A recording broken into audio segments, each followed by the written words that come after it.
Hey everyone, thanks so much for joining us today. I am here with my partner in crime, Maureen Wuschlager, and we are with Vector Global Logistics, and we are delighted to have today's guest here with us. So, Maureen, who do we have? We have Brad Hendrickson, and it's also his birthday. And it is his birthday. We're Yes. delighted. So if you have been watching the local news, or not local news, like big news, NBC is where I saw Brad in December, and that's how we ended up here today. So you may have heard the phrase or the name or the moniker Bakhmut Brad. So that's who we have with us here today. We're so excited to talk to you about all the efforts you're doing in Ukraine. So first of all, for those who haven't seen any of your CNN or NBC or any of those interviews, then tell everybody just a little bit about what you're doing right now. Who are you and what are you doing? um the two main parts of work that I do here are kind of frontline evacuations, and there was one particularly kind of over the top situation that the story was picked up and was shared, to a wider audience. So the two main pieces of work that I do is I help evacuate people out from conflict areas to safety, and then I help deliver aid in various forms. There's food for folks and for their animals as well, some medical supplies, some warm clothing, some wood burning stoves, things of that nature. But those are the two primary portions of what I do out here. Mm-hmm. So many of us want to go and help in a humanitarian aid crisis or volunteer, put in the extra effort where we can, but not everybody actually goes and does it. You're someone who actually went and did it. Tell us how you made that decision to leave what you were doing and make this huge leap into a completely new environment, and head over to Ukraine and help. Yeah, I will say that, there's kind of something to the adage that, like, everybody wants to do something that you'd see in a movie, but nobody wants to help mom with the dishes, right? And so I would say that making a difference in the world, it's as critical to do whatever it is in front of you, right, as it is doing something kind of over the top in this way. I happen to have some relevant background and happen to have some connections and invitations to make my way out here. I also really didn't know what I was going to be doing specifically. It's happened to work out, whether that's luck or providence or what have you. There were enough pieces that have lined up that it's worked out for me to participate in this way, and it does make a good and important difference. I had some flexibility with my self-employment, working on guitars for bands and clients and so forth. There was a move and some seasonal work and some caretaking, etc., that all sort of lined up in a way that allowed me to consider this as a real possibility. I've also thought about, if I had been in a different series of circumstances, of responsibilities, I really wouldn't have been able to.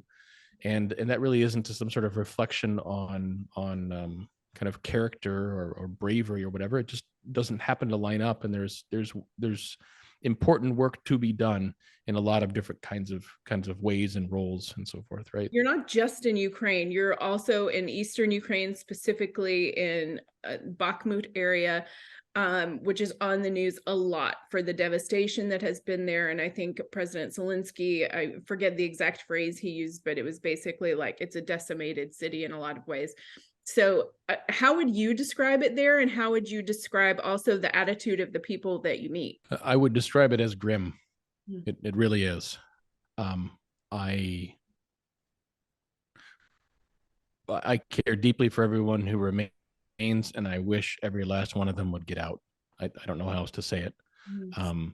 It is risky and problematic for everyone, for themselves, for us who are trying to be helpful to them, to soldiers who are trying to fight around them.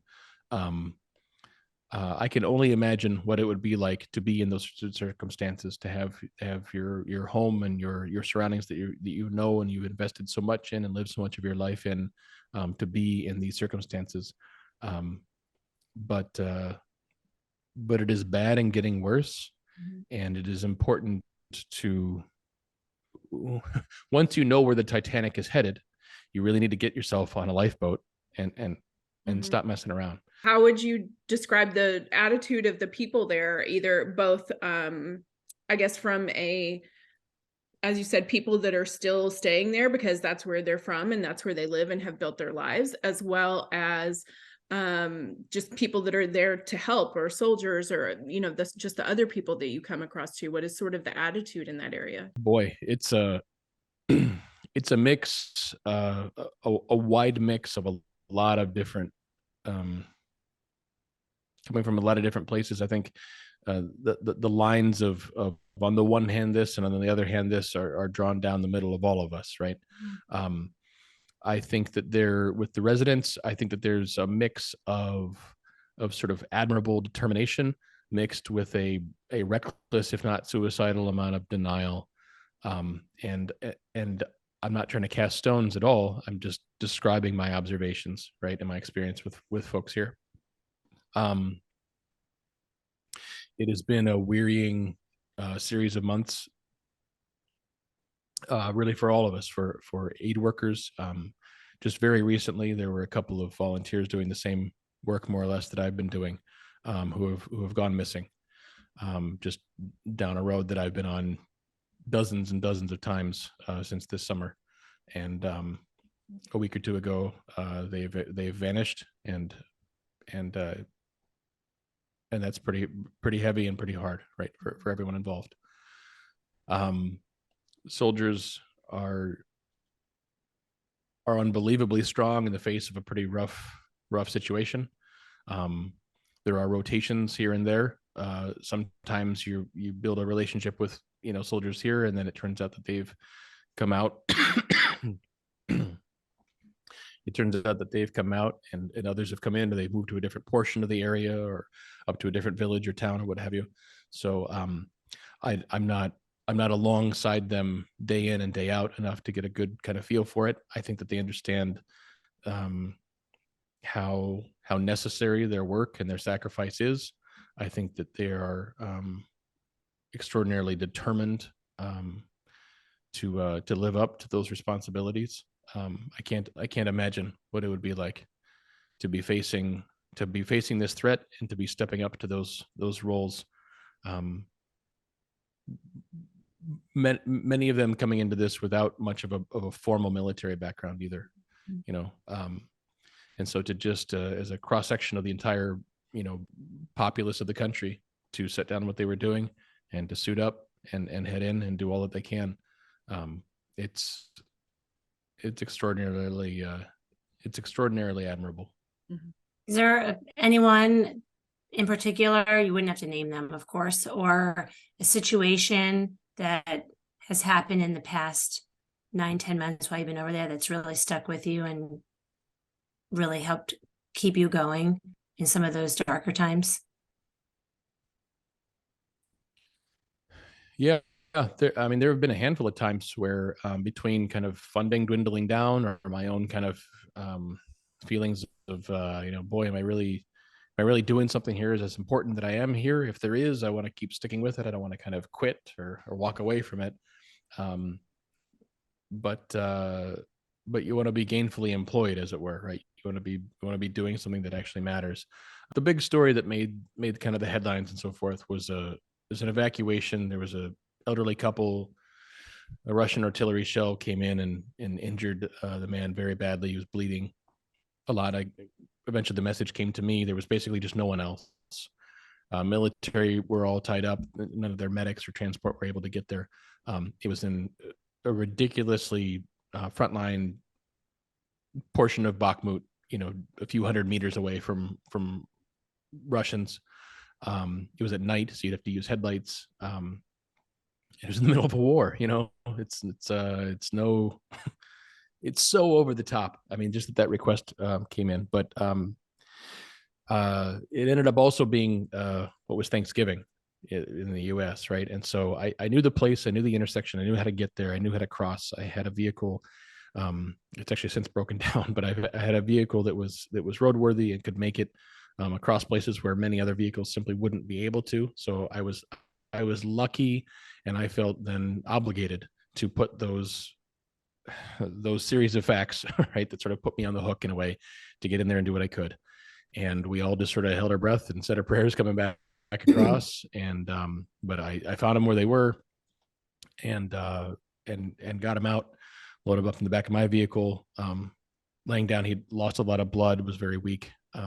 Also just true to quite a heavy guy. So to get him up and help him up, and his wife was there, and a couple of their bags and so forth. And off we went to one hospital to get kind of touch and go treatment on the immediate bleeding. And then from there to a second hospital for some more x-rays and so forth. He had some injuries that were deep into his lungs and chest, and some pressure and other, breathing difficulties and so forth. But he pulled through, and realizing, boy, if I had gone home, if I had taken a break, I wouldn't have been there for that. That was one that it was so over the top in its sort of how dire it was, how necessary it was, and literally a life and death, difference that I was in the right place at the right time to be able to make.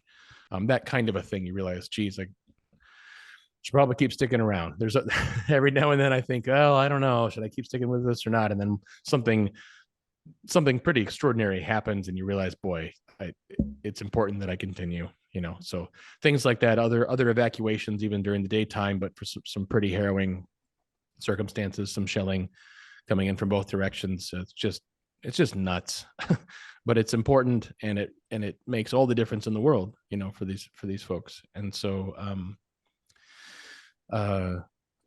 unrelated to kind of the more harrowing circumstances, there's also a woman, it was actually her birthday. I think she was 73 or so.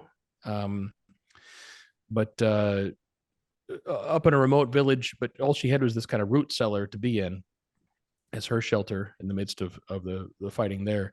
But at the time, she had no stove down there, nothing to keep warm at all. And it was, of course, very cold.